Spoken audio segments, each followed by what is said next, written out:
Let's talk today about the wealth vibe, okay? The vibe of wealth, the vibe of luxury. Got a question on this today by Mark. He saw my previous video. And I wanted to break it down for you today. As you know, every Wednesday I come down here to my village apartment and, you know, just like being around nature. Just show you guys. So beautiful, man. So, anyways, let's get it. Yeah. I'm inspired. I'm inspired. Flow Mashkaram and Flow Stay. My name is Sumit Chatterjee from the Flow Zone Academy, and I'm a Flow State coach, which means that I help you feel better and perform better. Today we're talking about the wealth vibe, the wealth frequency. What is really the formula here that we're going off of? I know, Mark, you talked about Frederick Dodson. One of the things that I learned from that course is to tune in and understand whether I'm relating to some kind of a money story, okay? So let's say that money doesn't grow on trees. Just feel into that statement internally.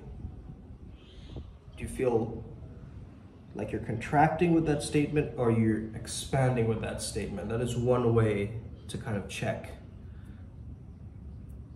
whether you're on the wealth frequency or not, you see. Or they can just be money statements like, you know, money's all around me. I have access to money wherever I go. Try and see whether you contract or expand. This is a way that you're just checking, right? It's an intuitive way to check or test for whether you're in alignment with that statement or not. So if you have money affirmations, they might not be working for you because it doesn't sink in as readily enough, right? It doesn't feel real, you saying that I'm a multimillionaire, I'm a billionaire, and your mind is going, no, you're not. You still work at Walmart, right? And so we need a way that we bridge that gap, right? If we're there to really be in that wealth vibe. So I'm going through a tantric practice right now, and with my current coach who's helping me through this, her name is Nitya. Nitya in Sanskrit means eternal presence. So that's exactly what I need to tap into the flow state. But anyway, when I was burning my limiting beliefs, this is of course related to, you know, more conscious sexuality and things like this, but I think it directly applies to this understanding where we had to sit and actually reframe some of these affirmations. And it's not so much that you want to be like, money is always around me and I'm the most multi-millionaire man on the planet, here to make wealth, generations of wealth, and understand, like, don't overcomplicate it, right? You want it closer enough to the goal. So let's say 2 weeks from now, right? How would you like to feel in association with money? A lot of the times, right? So let's actually draw out this luxury map, okay? Why not say something closer to your reality, which is, the more I trust and I love myself, the more opportunities for money that I see. Now you actually have something legit and relatable to also work on, which is loving and trusting yourself. You see what I'm saying? I find that's a way better affirmation because it's closer to reality, and the impact is going to be stronger, okay? Rather than you just having some lofty, like grandiose wealth goal or something. Oh, we'll make 6 figures a month, right? Everybody kind of has this thing in culture, right? It becomes popular and trendy to think in this way of being the 6-figure coach or being the 6-figure person, right? Let's lose some of that numerical ambivalence, okay? Let's start to delve into, like, what are the faculties? How do we really understand this better, right? So right now, luxury, right? So let's see a couple of things that associate with luxury. One is access, right? You're getting access to more places, more people, more things, more situations, more objects or things that you want to possess. Number 2 is just feeling good, you know?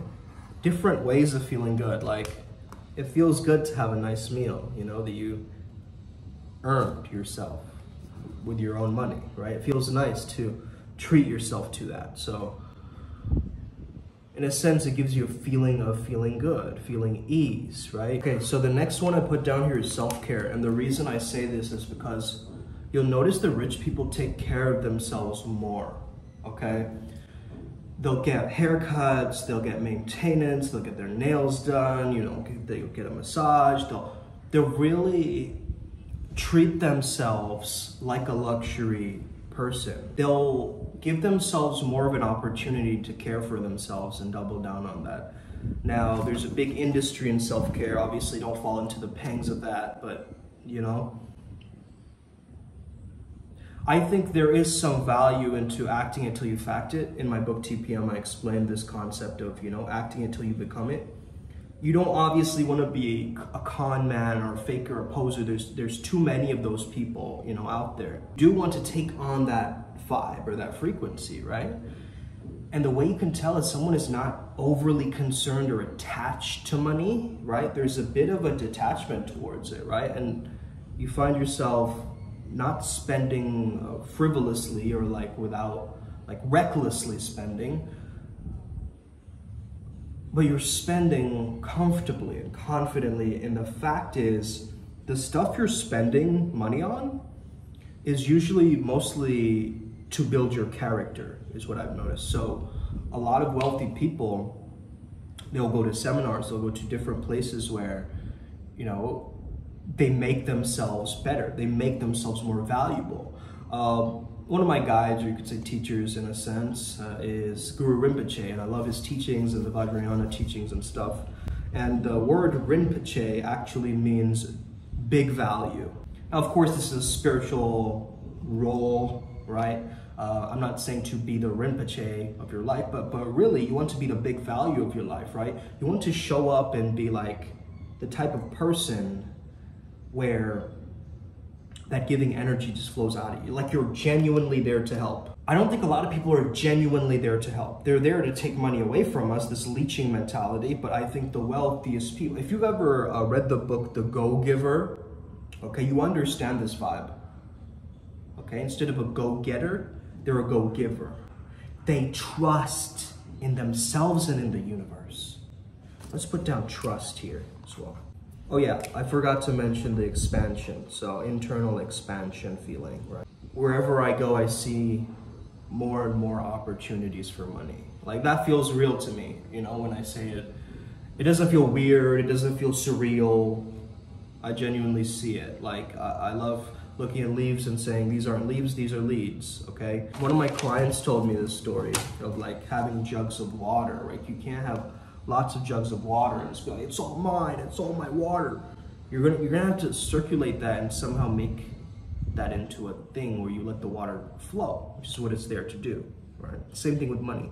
You gotta let it flow. You can't like, yes, you have a savings account, yes, but you'll notice if you hold on to something for too long like that, you don't let the currency come in or the income and the outflow, there's a discrepancy there. Maybe you're spending more than you're earning and stuff like this, right? So there needs to be like let's say a relationship with money. If you see a penny on the floor, you're like, yeah, whatever. Or you're like, thank God I'm rich. That makes a big difference, right? Because it's how you're relating to symbols of wealth. A lot of people, they go to LA and they do this, right? They fake it till they make it. Like they'll pose in front of a Lambo or rent it where they can't really afford it. Or they'll go to like these different venues and like pictures and post on social media to show people that they are rich and they are affluent, but they're not even making enough to get by, right? Let's say clothes, right? Let's say you have a $5,000 Armani jacket or something, right? Can you buy a similar jacket with a similar vibe, right? That will make you feel that way, like a very similar jacket, not exactly like a design imposter or like a fake, like, you know, bootleg version of it, right? You're not trying to buy like fake Versace is what I'm not saying, okay? I'm not saying that. I'm not saying you have to go and buy fake Versace, right? I'm saying that find something similar which creates a similar feeling of wealth internally, right? There's a way of shopping smart like this where you're actually giving off the aura and the vibe of a rich person based on how you're carrying yourself with your confidence, rather than actually having to spend on all these clothings and articles and jewelry and all this kind of stuff, right? So investing in these small, tiny little objects that add to your character. Let's say your character has one gold chain and you really take care of it and it looks good, it makes you feel good, it makes you feel wealthy. You paid a little bit extra money for it, but you wear it and it's a part of your avatar and you love it, man. Don't go for the Rolex just because everybody else is posting on it and being like flexing with it, okay? You notice a lot of rich people, they like that simplicity, right? Their minds are full of so many ideas and things that they like that minimalism. You know what? Now that I'm here and I'm thinking about it, I'm gonna put down nature. Because nature is constantly growing and coming back, you know? It's in that flux what I was talking about earlier. So I would say being in nature reminds you of abundance. There's so many leaves on the tree, right? There's so many waves on the beach. You could say an infinite amount, right? And so things that make you feel like I have enough, or things are coming into overflow in my life, then you're tapping into the power of abundance, okay? When things feel like, oh, this is a lot of things coming in, okay? I'd also say resilience is a big one, okay? A lot of rich people, if they can't get it one way, they'll try all the other paths. You know, I'm reminded of my grandmother, actually, God rest her soul. Panch jane pareja, tumio paribeta. Paroki na pano ki joto na bar, akbar na parile teko shotobar. So what it's saying basically is in Bengali, right? Bengali people probably understand that. It's this idea and concept of, if 5 people can do it, why can't you do it? And no matter how many times you try and fail, you might fail once, but if you fail once, just try 100 more times, okay? This is the kind of mindset, man, and this has been programmed into me. You know, if someone else can do it, so can you. What makes them better than you or more lucky than you know? They put in the work, they have a relationship to money, they have the self-care, they have the resilience, they're in nature a lot, they're feeling good, they're trusting themselves, their circle and the universe around them. They're expanding themselves and have this growth mindset constantly, like looking for new things to do. They're reaching more levels of access where they can get in touch with more people, more chances, more circumstances, more venues, more events, more objects, like I said. Then of course, being the Rinpoche, right? Being that big value, showing up as big value. Wherever you go, it's big value time. Here we go. Right? The precious one, the jewel, that's what it means. So you gotta show up, be that jewel, that shining gem that you don't need it. Like a gemstone doesn't need other gemstones to validate it. You get what I'm saying? It just shows up and shines. And I think that's a vibe of wealth as well. You just show up and you shine your light, you shine your value out into the physical world. Of it. I'm gonna create more content associated with this kind of stuff if you guys are liking it. But I think it's really, really important we break this down ourselves and we start to learn more about it, you know? I got this foam roller today and I'm so ready to get right into my muscles, man. Get right into it. Also, got this very spiky massage ball to get into those real deep crevices of my body. Myofascial recovery, let's get it. Also, just generally, you want to strengthen the things that you're really good at and understand what you're really good at, right? And also delegate the rest. Like the stuff you aren't good at, delegate it. Let someone else take care of it. Someone who actually has a strength in that arena, right? So you're not the best copywriter, hire a copywriter. You know, this is what rich people do because they can do it. They can hire different people to handle the different tasks for them. They don't need to do everything themselves. You think that rich people are, you know, doing so many things. Mostly they're reading, they're working, they're meditating, they're exercising, like they're doing the general things, right? Don't overwhelm yourself that I have to do all of these different things. It's about leaning into the frequency. You're right, it's a vibe. You can catch the riptide of this, you'll notice that it starts to amplify different things, right?